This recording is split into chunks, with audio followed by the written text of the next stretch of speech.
வணக்கம் நண்பர்களே. Finance commission பற்றி இந்திய அரசியலமைப்பு சட்டம் ஆர்டிகல் 280 விளக்குகிறது.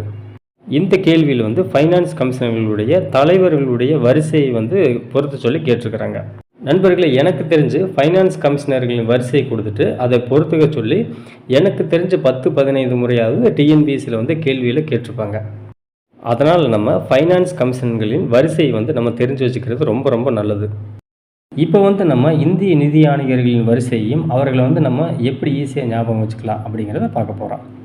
இப்போ ஃபஸ்ட்டு ஃபைனான்ஸ் கமிஷனர், அதாவது கேசி நியோகி. இவர் 1952ஆம் ஆண்டு முதல் 57ஆம் ஆண்டு வரை இருந்திருக்கிறார். இப்போ நம்ம ஃபஸ்ட்டு இந்திய நிதி ஆணையரை நம்ம ஞாபகம் வச்சுக்கணும், மனப்பாடம் பண்ணிக்கணும். ஏன்னு பார்த்தோம்னா அடிக்கடி எக்ஸாமில் கேள்வி கேட்பாங்க. அதனால் முதல் பெயரை நம்ம மனப்பாடம் பண்ணி தான் ஆகணும். இப்போ ரெண்டாவது பார்த்தோம்னா கே சந்தானம் 1957லேருந்து 62 வரை இருந்திருக்கிறார். இவர் எப்படி ஞாபகம் வச்சுக்கலாம்னா, நண்பர்களே, சந்தானம் கமிட்டியின் பரிந்துரையின்படி தான், அதாவது மத்திய ஊழல் கண்காணிப்பு ஆணையம் 1964ஆம் ஆண்டு உருவாக்கப்பட்டது. அதாவது சென்ட்ரல் விஜிலன்ஸ் கமிஷன். இந்த சென்ட்ரல் விஜிலன்ஸ் கமிஷனின் சந்தானம் கமிட்டியை ஞாபகம் வச்சுட்டோம்னா நமக்கு ரெண்டாவது நிதி ஆணையரின் பெயர் நமக்கு ஞாபகம் வந்துடும். இப்போ அடுத்தது பார்த்தோம்னா மூணாவது நிதி ஆணையர் யாருன்னு பார்த்தோம்னா அசோக் குமார் சண்டா, அதாவது சண்டா. இவர் எப்படி ஞாபகம் வச்சுக்கலான்னு பார்த்தோம்னா, ஃபஸ்ட்டு கேசி நியோகி, ரெண்டாவது கே சந்தானம். இங்கே நம்ம இனிஷியலாக ஞாபகம் வச்சுக்கணும். கே சந்தானமா, ஏ சந்தானமா, எஸ் சந்தானமா என்றெல்லாம் கேட்டு குழப்புவார்கள். கே சந்தானம். மூன்றாவது யாருன்னு பார்த்தோம்னா சந்தானக்கு சந்தா, அதாவது சந்தானத்தில் பாதி சந்தா, மூன்றாவது இவர் அப்படின்னு நம்ம ஞாபகம் வச்சுக்கலாம். இப்போ அடுத்தது பார்த்தோம்னா நண்பர்களே, நாலாவது PV ராஜ்மன்னார். இந்த 3 பேரும் நம்ம ஞாபகம் வச்சுட்டோம்னா, இப்போ அடுத்தது PV ராஜ்மன்னார். இவர் 1966 முதல் 69 வரை இருந்திருக்கிறார். இந்த PV ராஜ்மன்னார் எப்படி ஞாபகம் வச்சுக்கலாம்னா, தமிழ்நாடு அரசு 1969ஆம் ஆண்டு மத்திய மாநில உறவுகளை ஆராய ராஜ்மன்னார் தலைமையில் கமிஷன் அமைத்தது. அப்போ அந்த கமிஷனை ஞாபகம் வச்சுட்டோம்னா நம்ம இந்த 4வது கமிஷனர் யாருன்னு நம்ம ஞாபகம் வச்சுக்கலாம்.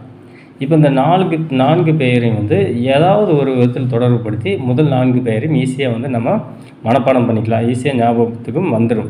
5, 6, 7, 8, 9 பார்க்குறதுக்கு முன்னாடி நம்ம 10வது பார்த்துருவோம். 10வது இந்திய நிதி ஆணையர் யாருன்னு பார்த்தோம்னா கேசி பந்த். இதை எப்படி ஞாபகம் வச்சுக்கலான்னு பார்த்தோம்னா, 10 பந்த். இங்கே பார்த்தீங்கன்னா நண்பர்களே, இந்த ரெண்டும் ரைமிங்காக இருக்குது, அதாவது மோன எதுகையுடன் இருக்கிறது. இதை தொடர்புபடுத்தி நம்ம 10வது நிதி ஆணையர் யாருன்னு கேட்டால் பந்த் அப்படின்னு நம்ம ஞாபகம் வச்சுக்கலாம். சரிங்களா?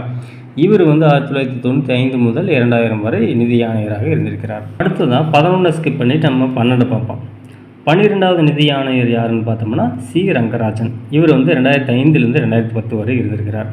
நண்பர்களே, சி ரங்கராஜன் யாருன்னு பார்த்தோம்னா ரிசர்வ் பேங்க் ஆஃப் இந்தியாவின் முன்னாள் ஆளுநர். இவர் 2010க்கு மேலே ரிசர்வ் பேங்க் ஆஃப் இந்தியாவுக்கு ஆளுநராக இருந்திருப்பார்.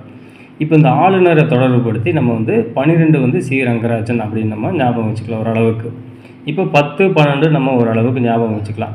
இப்போ 13, 14 ஸ்கிப் பண்ணிவிட்டு 15வது பார்ப்போம்.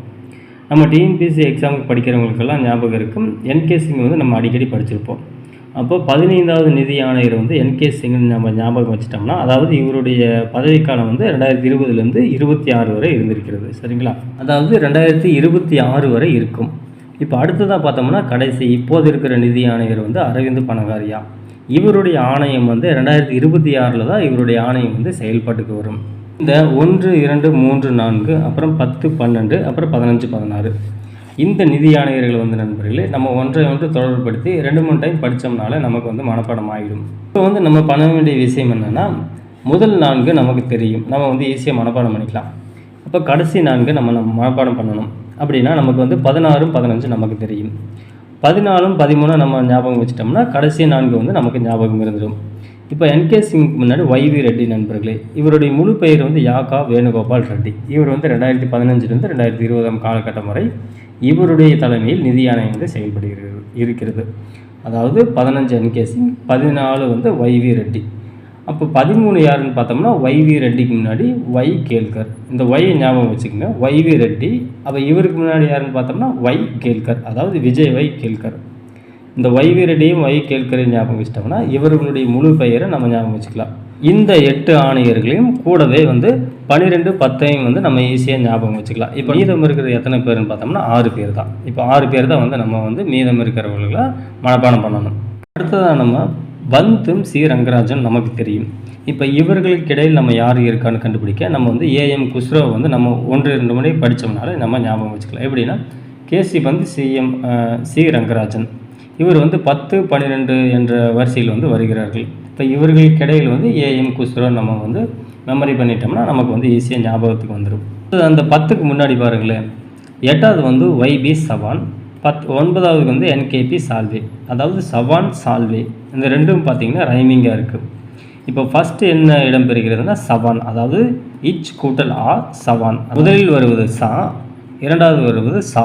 அதாவது குறில் நெடில் படி நம்ம முதலில் ஆ தான் வரும், இரண்டாவது தான் ஆ வரும். அப்போ வந்து 8வது வந்து சவான், 9வது வந்து சால்வே அப்படின்னு நம்ம ஞாபகம் வச்சுக்கலாம். அதாவது 10க்கு முன்னாடி சால்வே, அவருக்கு முன்னாடி சவான். அடுத்தது நமக்கு மீதம் இருக்கிறது யார் யாருன்னு பார்த்தோம்னா தியாகி, ரெட்டி, ஷெலாட். இவர்களை எப்படி ஞாபகம் வச்சுக்கலாம்னா தியாகிக்கு வந்து டி போடலாம் நண்பர்களே, ரெட்டிக்கு வந்து ஆர் போடலாமா, எஸ்ஸுக்கு வந்து அதாவது ஷெலாட்டுக்கு வந்து எஸ் போடலாம்.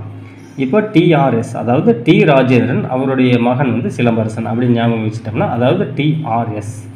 இந்த 5, 6, 7 வந்து நம்ம வந்து டி ராஜேந்திரன், சிலம்பரசன் அதை ஞாபகம் வச்சுக்கிட்டு நம்ம வந்து இதை வந்து ஞாபகம் வச்சுக்கலாம். இல்லை இந்த நிதி ஆணையர்களை ஞாபகம் வச்சுக்க நான் சொன்ன வழிமுறைகள் படித்து பாருங்கள் நண்பர்களே, ஈஸியாக வந்து உங்களுக்கு நினைவில் நிற்கும்.